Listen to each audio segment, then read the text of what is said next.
Recording studio Gujarat.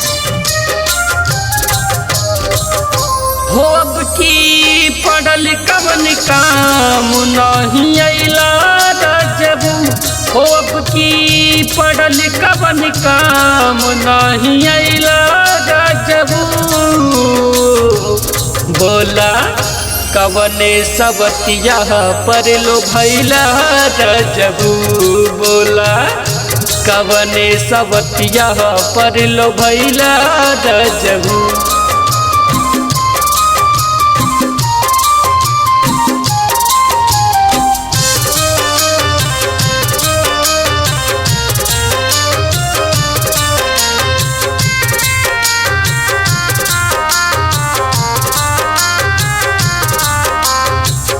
देह पड़ल बाटे विपत्ति भारी। केहू से न कहली जाता अपन लाचारी।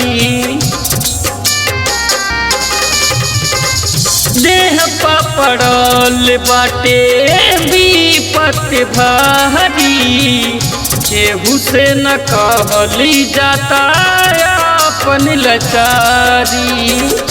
कि जब फोनवा लगैनी न उठैला रजबू। जब फोनवा लगैनी न उठैला रजबू। बोला कवने सबतिया पर लो भैला रजबू। बोला कवने सबतिया पर लो भैला रजबू।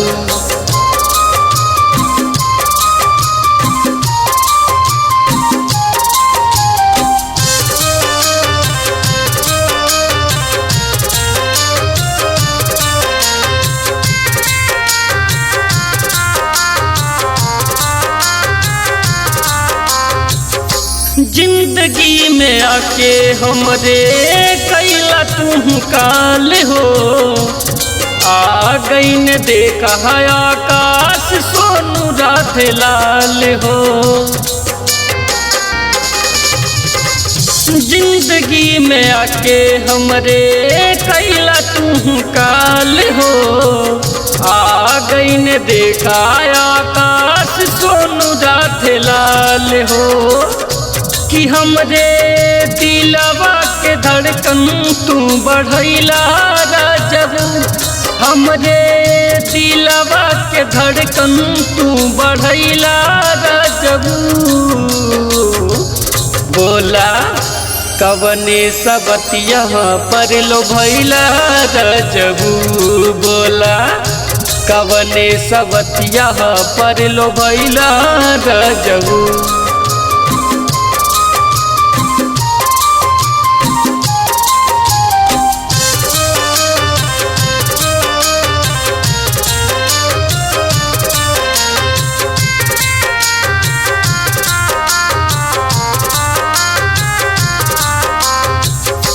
गुजरात में बसली बड़ा सुना ये दिव्यांश हो। ना अइला घरे राजा करे खातिर डांस हो। गुजरात में बसली बड़ा सुना ये दिव्यांश हो।